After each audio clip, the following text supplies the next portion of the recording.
Hi everyone, कैसे हैं आप लोग। तो आज वाली वीडियो में मैं आपको लास्ट के दो क्वेश्चन जो बचे हुए हैं एडमिशन ऑफ पार्टनर्स वाले उसका सॉल्यूशंस एक्सप्लेन करने वाला हूँ। क्वेश्चन नंबर 77 78 ये दोनों क्वेश्चन बेस्ड है एडजस्टमेंट ऑफ कैपिटल पे। जिसके क्वेश्चन के अंदर आपसे क्या पूछेगा, मेनली कहेगा जो न्यू पार्टनर है ना वो अपना कैपिटल लेके आ रहा है on the basis of old partners. Old partners तो ओल्ड पार्टनर्स का मतलब बीडी वाला नहीं, adjusted capital of old partners total करो और उसको इनटू सीधा सीधा कर दो न्यू पार्टनर के शेयर से, तो वही एडजस्टमेंट ऑफ कैपिटल होता है। इसके पहले मैं बता दूं आपको, बाकी टीएस ग्रेवाल सर के जितने भी क्वेश्चन है एडमिशन ऑफ चैप्टर वाले उन सभी का पहले के जितने भी क्वेश्चन है उसका सॉल्यूशन मैंने अपलोड करा हुआ है, उसका लिंक डिस्क्रिप्शन में प्लेलिस्ट मिल जाएगा। चैप्टर 1 2 3 और बाकी के चैप्टर्स के भी सॉल्यूशंस आपको ऑलरेडी अपलोड मिलेगा, उसका भी प्लेलिस्ट डिस्क्रिप्शन में मिल जाएगा। Still you have any doubts any problems, past के क्वेश्चन पेपर नहीं सॉल्व हुए, दूसरे बुक का कोई क्वेश्चन पेपर रह गया है या सैम्पल पेपर के कोई भी डाउट्स पूछना है तो डिस्क्रिप्शन में व्हाट्सएप ग्रुप का प्लेलिस्ट दिया हुआ है। प्लेलिस्ट के अंदर प्लेलिस्ट कह रहा हूँ, व्हाट्सएप ग्रुप का लिंक दिया हुआ है डिस्क्रिप्शन में, वहाँ पे जाके आप ज्वाइन कर लो। वहाँ पे आपको इन सब का सॉल्यूशन भी मिल जाएगा। बाकी कोई भी डाउट्स और प्रॉब्लम है आप ऑडियो से भेज सकते हो, वीडियो से भेज सकते हो, स्क्रीनशॉट भेज सकते हो, कोई भी अदर क्वेश्चन भेज सकते हो, वहाँ पे मैं आपको रिप्लाई कर दूंगा सॉल्यूशन का। तो ये रीड करते हैं question number 77। On the 31st March, on 31st March 2024, balance sheet of Ram and Shyam who share profit and losses in the ratio of 3:2 as follows। तो ओल्ड रेशो दिया हुआ है, यहाँ से पढ़ा देता हूँ ना क्वेश्चन। हाँ जी, ओल्ड रेशो 3:2 दिया हुआ है, किसका किसका है, balance sheet of Ram and Shyam. Balance sheet में क्या क्या इन्फॉर्मेशन है, cash at bank, creditors, provision for outlet, stock, machinery. Creditor है, जनरल रिजर्व है, एम्प्लॉयज प्रोविडेंट फंड, अनकैपिटल। तो जैसे ही जनरल रिजर्व दे दे highlight and employees provident fund दे दे हाईलाइट, तो ये दो चीज़ें इंपॉर्टेंट रहता है बैलेंस शीट में। इसको डिस्ट्रीब्यूट करना है अगर nothing is given about workman compensation reserve या प्रोविडेंट फंड के बारे में। Sir employees provident fund just like liabilities treat होता है, वर्कमैन कंपनसेशन रिजर्व और इन्वेस्टमेंट फ्लक्चुएशन रिजर्व देगा तो उसको हमें एज पर ट्रीटमेंट करना होता है। और जनरल रिजर्व को ओल्ड पार्टनर ओल्ड रेशो में बांट देना है, सिंपल बात बोलूँ तो। ओके सर, ठीक है। फिर कह रहा है decided to admit Mahesh on 1 April 2022। Okay sir, यहाँ पे ना ईयर जो है आपका क्वेश्चन में, ईयर यहाँ पे 24 है, यहाँ 22 है, तो आप इसको 24 कर लेना। सो सिंपल, कोई दिक्कत वाली बात नहीं, पुराना क्वेश्चन है ये, ईयर डेट वगैरह अपडेट करते रहते हैं। तो कह रहा है क्या, 1/5 शेयर्स के लिए महेश को एक्वायर किया गया है, एडमिट किया गया है 1/5 शेयर्स के लिए। आगे कह रहा है क्या, Mahesh shall bring 25,000 as shares premium for goodwill. तो प्रीमियम फॉर गुडविल का आप 25,000 दे दिया, ये आसान है। कह रहा है debtors whose due 7,500 written off as bad and paid 5,000 in settlement. तो ये वाला पॉइंट आपके लिए इंपॉर्टेंट रहने वाला है, पॉइंट नंबर 2। नेक्स्ट कह रहा है क्या, a claim of 12,500 on account of workman compensation reserve. तो पहले से कोई वर्कमैन कंपनसेशन नहीं है, लेकिन स्टिल इस टाइप का पिछले क्वेश्चन में भी था कि पहले से कोई क्लेम नहीं है, ये नया क्लेम आ गया तो ये आपकी एक तरीके से लेफ्टी इंक्रीज हो गया है, तो रीवैल्यूएशन में भी आएगा और साथ में बैलेंस शीट में भी आ जाएगा ये क्लेम के नाम से 12,500। लैप्टीज इंक्रीज हुआ है एक तरीके से, तो ये रीवैल्यूएशन में आएगा। फिर कह रहा है machinery were over valued bye, over valued है तो आपको मशीन को डिक्रीज करना, अंडर वैल्यूएशन होता है तो इंक्रीज करना होता है 5,000 से। Stock was 10% more than market value, इसका मतलब भी स्टॉक ओवर वैल्यूड है तो आपको कम करना है। स्टॉक वाज कह रहा है कि स्टॉक 10% से मोर था, okay, as it's market value. तो स्टॉक है 82,500 का, जो कि ज़्यादा है आपका 10% से। तो ज़रा 82,500 में डिवाइड कर दो 110% से, कितना आ गया ये, हाँ जी 7,500। तो 7,500 से वो ज़्यादा है तो उतने रुपये से डिक्रीज़ करना है स्टॉक को। नेक्स्ट कह रहा है क्या, Mahesh was to bring in capital equal to 20% of combined capital of Ram and Shyam after all adjustment. नहीं भी बोलता तो हम आफ्टर एडजस्टमेंट ही लेते। 20% का मतलब होता है क्या, घबराना मत, 20% का मतलब होता है 20/100 यानी कि 1/5। ठीक है, 1/5 शेयर हो गया किसका, न्यू पार्टनर महेश का। तो आइए ज़रा इसका सॉल्यूशन देखो। मेनली एक्सप्लेनेशन पे मैं फोकस करूंगा, आपको अंडरस्टैंडिंग पे फोकस करना है। आप चाहो तो साथ साथ में उतार सकते हो, स्क्रीनशॉट ले सकते हो, बाद में आप इसको अपने रजिस्टर में आंसर बना के प्रैक्टिस करना। मेनली समझने पे फोकस करना है, हमारा टारगेट समझाने पे है, मेरा टारगेट आपका समझने पे। ठीक है, बाकी तो आप क्वेश्चन कर ही सकते हो। तो रिवोल्यूशन अकाउंट के अंदर सबसे पहले आप क्या लिखोगे, वर्कमैन कंपनसेशन 12,500 की लैबिलिटीज इंक्रीज हो गई थी ना, तो यहाँ पे भी आएगा और साथ में ये नीचे बाद में बैलेंस शीट में भी आप लिख लोगे, क्योंकि ये पहले से बैलेंस शीट में नहीं दिया हुआ है, नया लैबिलिटी क्रिएट हुआ है। वर्कमैन कंपनसेशन लैबिलिटीज बोलो या यू कैन से क्लेम, ये रिजर्व नहीं है। नेक्स्ट कह रहा है स्टॉक आपका बताया ना कि भाई 82,000 जो है वो ऑलरेडी 10% से ओवर वैल्यूएशन हो रखा है, तो इसको डिवाइड कर दोगे 110% से तो आपका आ जाएगा 75,100 रुपये। दैट इज डिक्रीज करना है स्टॉक को, तो डिक्रीज करोगे तो आप रिवैल्यूएशन में डेबिट साइड में लिख दोगे। इसके बाद बैड डेट्स के बारे में क्या कह रहा था, आप ध्यान से देखो।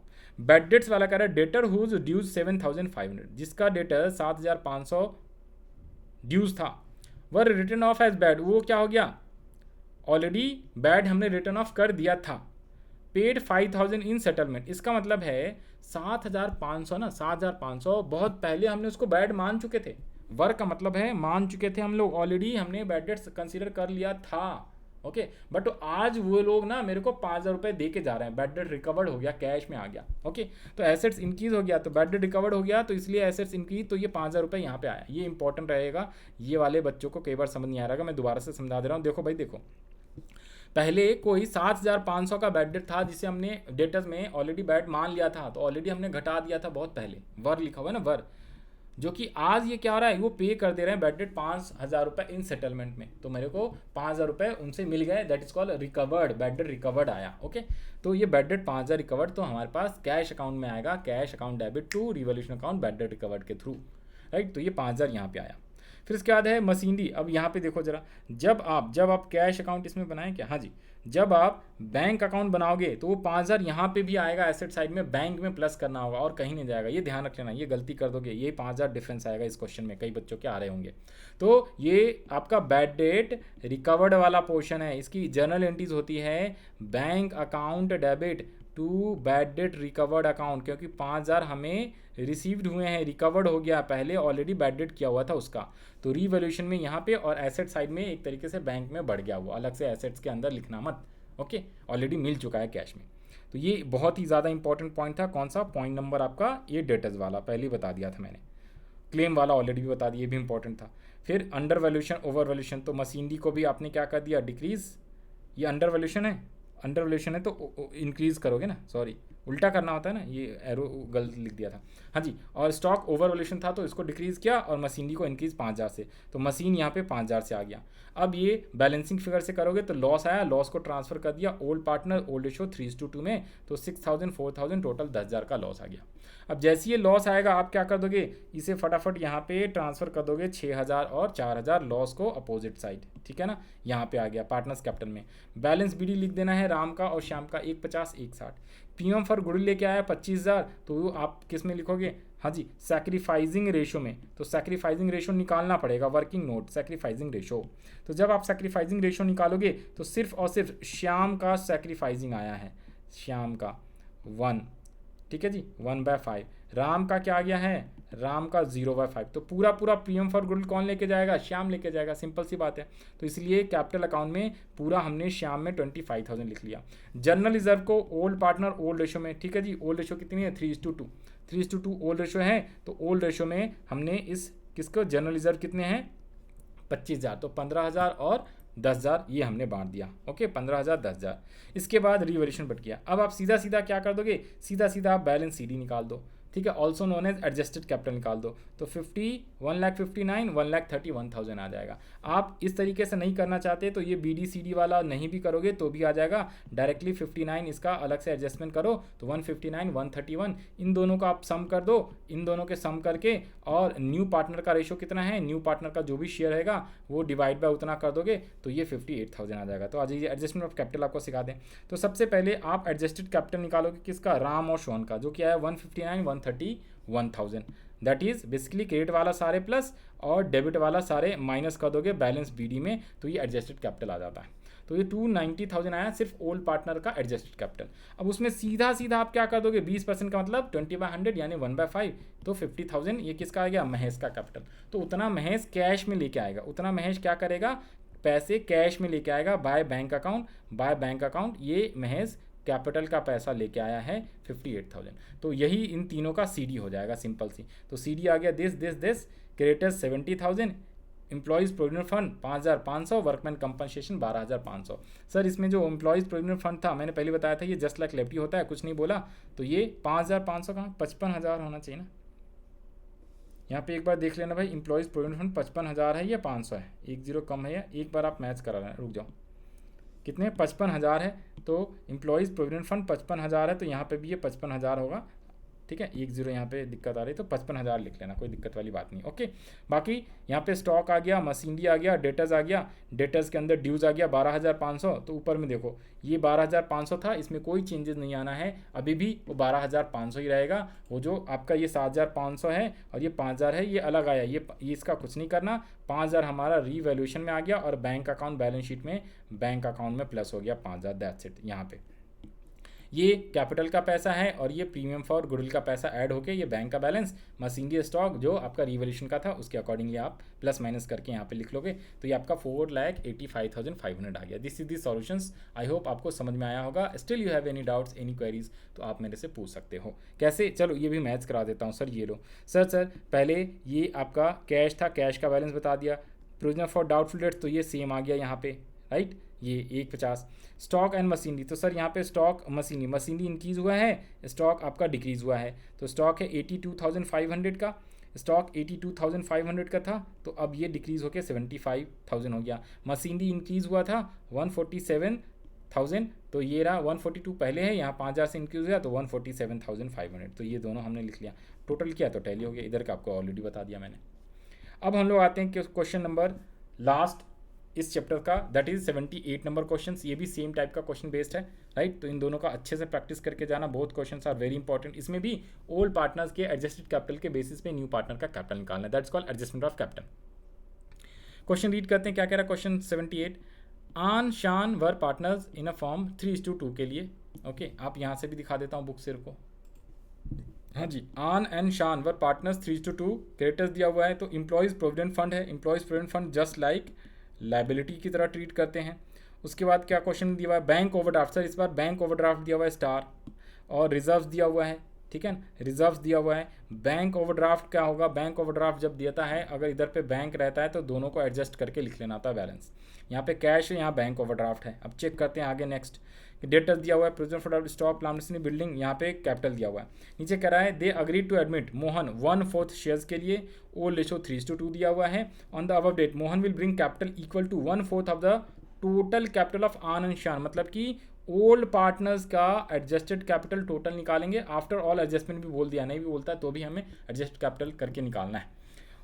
And including premium for goodwill, और साथ में प्रीमियम फॉर गुडविल भी वो पैसा लेके आएगा।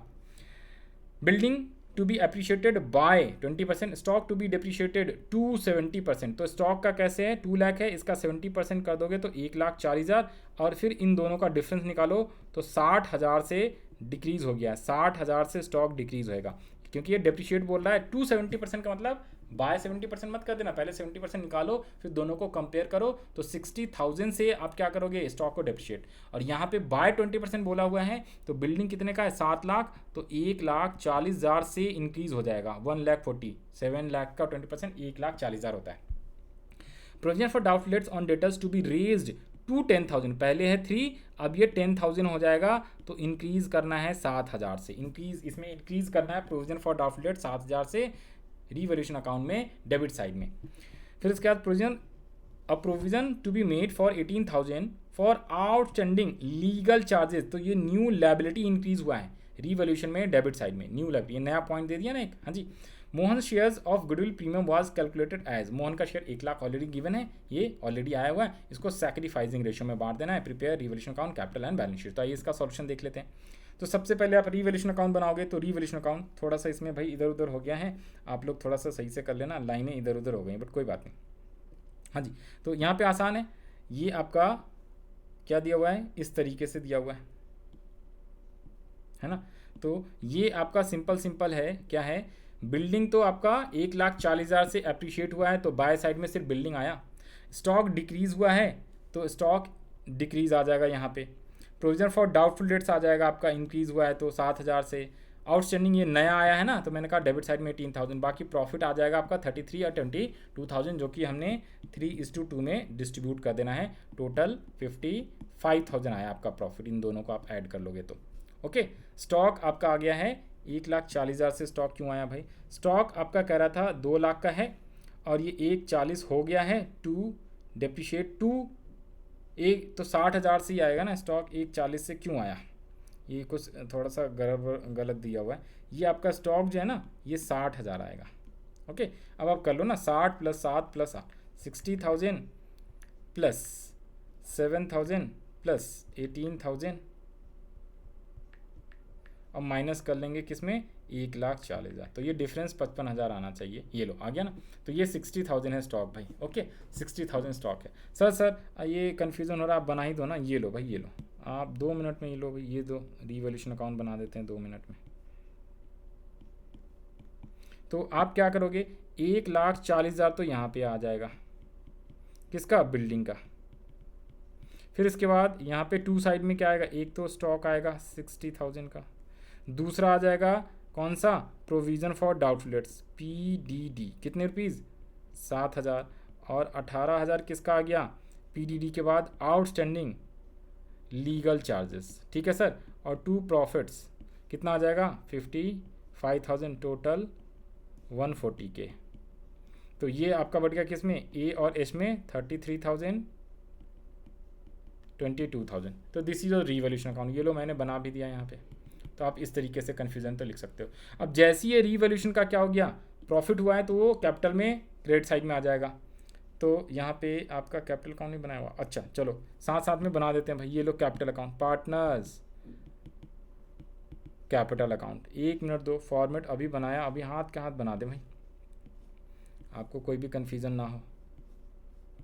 राइट। तो क्या क्या नाम है, हाँ जी, पार्टनर का नाम है AS और M। मैं शॉर्ट में लिख लेता हूँ AS और M, AS और M। डेबिट और क्रेडिट आप लोग लिख लेना। तो सबसे पहले बैलेंस BD लिख लो आप, by balance BD। Balance BD कितना है सर, 7 लाख और 6 लाख। तो ये आप लोग लिख लो 7 लाख 6 लाख।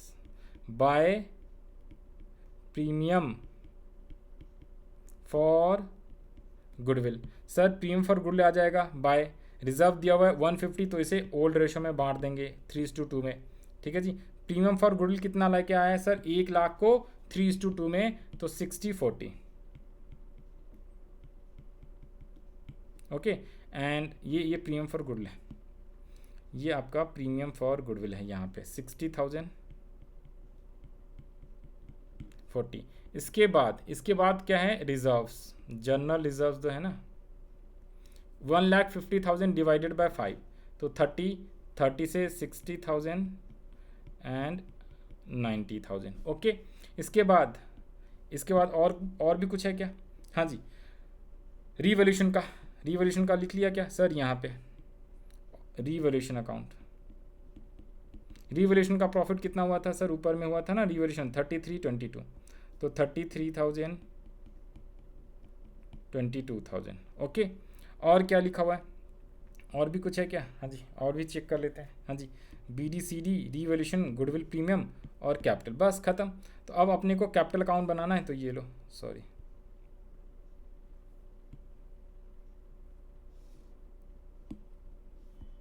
एक सेकेंड दो, एक सेकेंड इसको मूव टू ट्रैश। हाँ जी, तो यहाँ पे न्यू पेज इंसर्ट कर लेते हैं। ये लो, तो ये आपका आ गया क्या, हाँ जी, यहाँ पे टोटल करना है अपने को। अब अपने को एडजस्टमेंट करना है किसका, हाँ जी, प्रीमियम फॉर गुडविल को हमने सेक्रीफाइजिंग रेशो में बांट लिया। Premium for goodwill old ratio में नहीं जाता, सेक्रीफाइजिंग में जाता भाई। सेक्रीफाइजिंग रेशो यही आएगा, सेम 3:2 ही आएगा सेक्रीफाइजिंग, क्योंकि इसमें न्यू रेशो अलग से दिया हुआ नहीं है, तो इसीलिए 3:2 में बांटा। This is your sacrificing ratio. Okay ना, प्रीमियम फॉर गुडविल सेक्रीफाइजिंग में, बाकी सब ओल्ड रेशो में बढ़ता है। अब यहाँ पे मेनली आओ, कैपिटल एडजस्टमेंट करना है अपने को, कैपिटल एडजस्टमेंट करना है वर्किंग नोट में। आप सेक्रीफाइजिंग रेशो निकाल लेना। ओके। तो सबसे पहले एडजस्टेड कैपिटल निकाल दो। एडजस्टेड कैपिटल ऑफ किसका, अमन का और शान का। ठीक है। तो क्रेडिट बैलेंस यानी कि बैलेंस BD कितना है, सबसे पहले बैलेंस BD में क्रेडिट वगैरह जोड़ते हैं और डेबिट वाला माइनस करते हैं। तो क्रेडिट बैलेंस कितना था सर, क्रेडिट बैलेंस है 7 लाख और 6 लाख, तो 7 लाख, समझने पे मेन फोकस करना है आपने, ठीक है ना, ध्यान दो। उसके बाद 7 लाख हो गया, हाँ जी। अब ऊपर से जो आपने कैपिटल अकाउंट बनाए 60, 90, 33, 60,000, 90,000, 33,000, यहाँ पे 22,000, ये 60,000 और ये 40,000। इसे आप टोटल कर दो तो कितना आ जाएगा, क्या कोई डेबिट साइड वाला आइटम है? नहीं है। ठीक है सर, डेबिट साइड वाले आइटम कोई भी नहीं है। तो इसे अब आप टोटल कर लो 60, तो ये आ गया आपका 00 निगेटिव आइटम 7,22,000। इधर पे आ गया 8,50,000 8,83,000, राइट। तो 8,83,000 प्लस 7,22,000, ये आ गया total capital. Total capital of A and S, ठीक है। इसमें न्यू पार्टनर का शेयर कितना है? सर न्यू पार्टनर 1/4 के लिए आया है, तो इसको सीधा सीधा 1/4 कर दो तो ये इसका आ जाएगा। तो 883 प्लस 722 आ गया 16,05,000 डिवाइडेड बाय 4।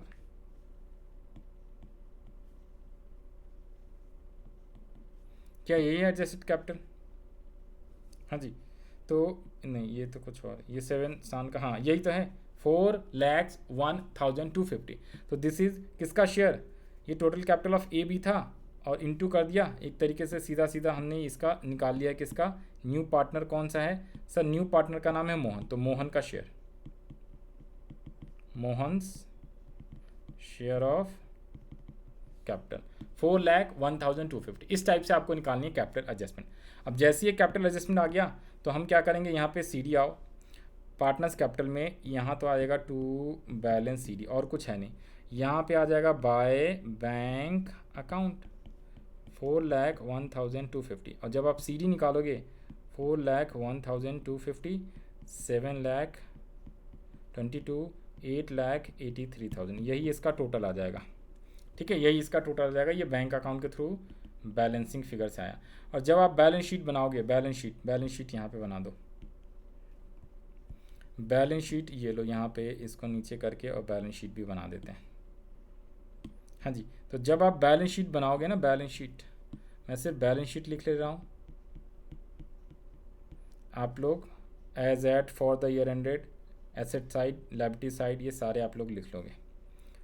तो मैंने बैलेंस शीट बना देना है, यहाँ पे आप एज एट करके लिख लेना ज़रूर। ओके, रुपीज़, लायबिलिटी साइड और एसेट साइड जो भी है। तो सबसे पहले आप यहाँ पे क्या लिख लो? हाँ जी, क्या क्या क्वेश्चन में गिवन है? तो क्रेडिटर्स है 2 लाख का, उतना ही रहेगा। क्रेडिटर्स में कोई चेंज है? एम्प्लॉयज़ प्रोविडेंट फंड EPPF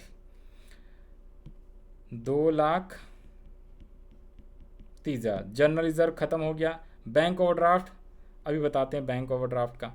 तो इसके 2 तरीके हैं, या तो आप क्या कर दो, हाँ जी, या तो आप ये जो कैश है और ये बैंक ओवरड्राफ्ट, इन दोनों में मर्ज कर दो, या आप बैंक ओवरड्राफ्ट को एज इट इज़ रहने दो। बाकी ये चीज़ मानो कि हमने सारी चीज़ें कैश में लेके आए हैं, तो कैश को प्लस माइनस करके आप लिख सकते हो, जैसे मर्जी वैसे कर लो। ठीक है, तो मैं ये मान के चलता हूँ सारी चीज़ें हमने क्या किया, जब बैंक ओवरड्राफ्ट दिया हुआ है तो बैंक के थ्रू लाया है, तो बैंक के ओवरड्राफ्ट में प्लस माइनस करके कर दूंगा, कैश एज इट इज़ 148 रहने दूंगा। ओके, तो यहाँ पे आओ, तो यहाँ पे सबसे पहले तो आप कैपिटल अकाउंट लिख लो, ए का, एस का और एम का। ये आया है 4,01,250 7,22,000 8,83,000। ये टोटल आपने जोड़ा तो यहाँ पे जो आया था ये कितना, 16,05,000 आया था ना, 16,05,000। तो ये 16,05,000 आएगा। उसके अलावा यहाँ पे आप लिखो सबसे पहले तो कैश जो दिया हुआ है वही सेम लिख लो, 1,48,000। बैंक वाले में हम काम करेंगे, बैंक ओवरड्राफ्ट का रुक जाओ। डेटर्स 205 का था क्या? प्रोविज़न फॉर डाउटफुल डेट्स कुछ हुआ है? Sir provision for doubtful dates हमने कुछ बनाया था क्या रिवैल्यूएशन में? सर कोई भी प्रोविज़न फॉर डाउटफुल डेट 7,000 का है ना, 7,000 का है, स्टॉक भी है और ये भी है। हाँ जी, प्रोविज़न फॉर डाउटफुल डेट 7,000 का है, तो हमारा यहाँ पे 7,000 लेस कर लो, तो 1,98,000 प्रोविज़न फॉर डाउटफुल डेट्स, यही था ना? नहीं, रुको, प्रोविज़न फॉर डाउटफुल डेट्स कहाँ गया? 1 मिनट, 10,000 तक हो गया, 10,000 होएगा, 10,000 पहले था कुछ और 3,000, अब हमें 10,000 तक करना है ना, तो ये 195 हो जाएगा। ओके, 195 पहले 3 का था, अब 10 तक करना है तो 7,000 से बढ़ाया था। उसके बाद बिल्डिंग बढ़ा था और स्टॉक जो है आपका 70,000 तक, यानी 60,000 से स्टॉक घटाना है और 14,000 से बिल्डिंग बढ़ाना है। तो 14,000 से बिल्डिंग बढ़ाना है, तो आ जाओ जी।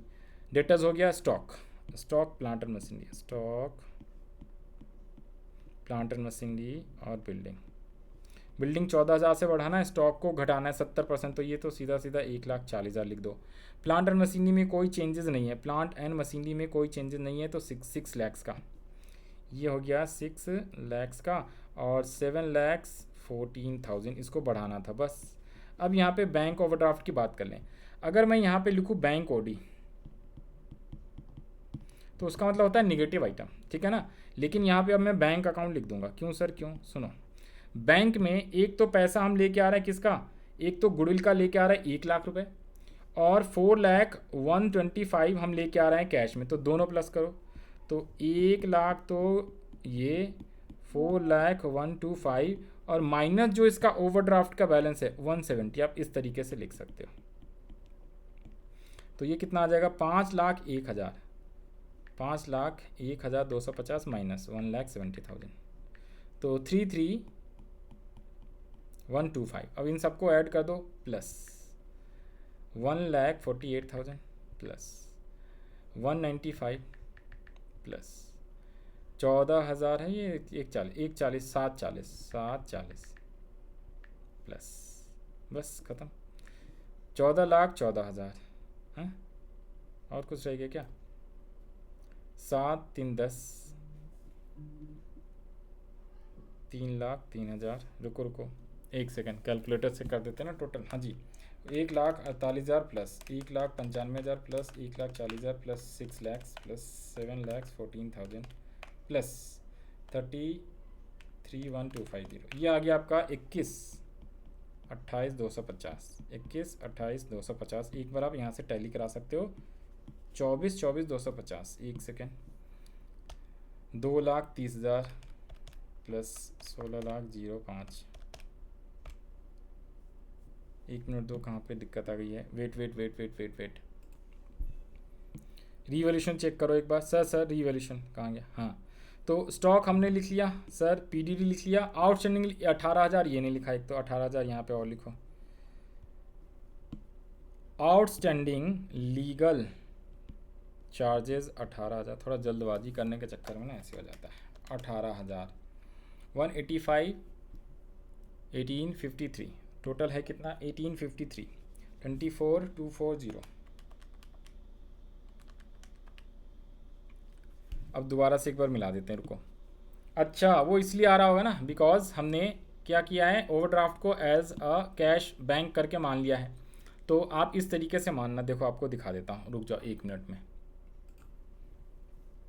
इसमें ना आप सीधा सीधा क्या करो, यहाँ पे ये 24,250 कैसे आएगा, तो बैंक ओवरड्राफ्ट को यहाँ पे इसने बैंक ओडी करके ही मान रखा है, 170 लिख लो, ठीक है। और फिर कैश में सारे एडजस्टमेंट कर दो। हम वैसे चाहते तो ऐसे भी हम कर सकते थे, तो भी हमारा आंसर गलत नहीं आएगा, बैलेंस शीट टैली हो जाएगा, बट आपका टोटल साइड टैली रहेगा, वो मैच नहीं करेगा। तो आप इस तरीके से कर लो। यहाँ पे कैश को 148 लिख लो, सारे काम उसने कैश में करें, तो जहाँ जहाँ हमने बैंक लिखा है ना, वहाँ आप कैश लिख लेना, सिंपल सी बात है। तो एक तो कैश में लेके आया है 401,250 प्लस 1,00,000 रुपये किसका लेके आएगा, प्रीमियम फॉर गुडविल का, तो ये कितना हो जाएगा, ये लो 401,250 प्लस 1,00,000 प्लस 148, तो 649,250 बस। तो ये अब आपका आ जाएगा यहाँ पे कितना, 24,250 दैट्स इट। तो ये आपका बैलेंस शीट इस तरीके से बन जाएगा। यहाँ पे बैंक ओडी को बैंक ओडी रहने देना है और कैश में सारे एडजस्टमेंट कर लेना है, दैट्स इट। तो ये आपका बैलेंस शीट हो गया।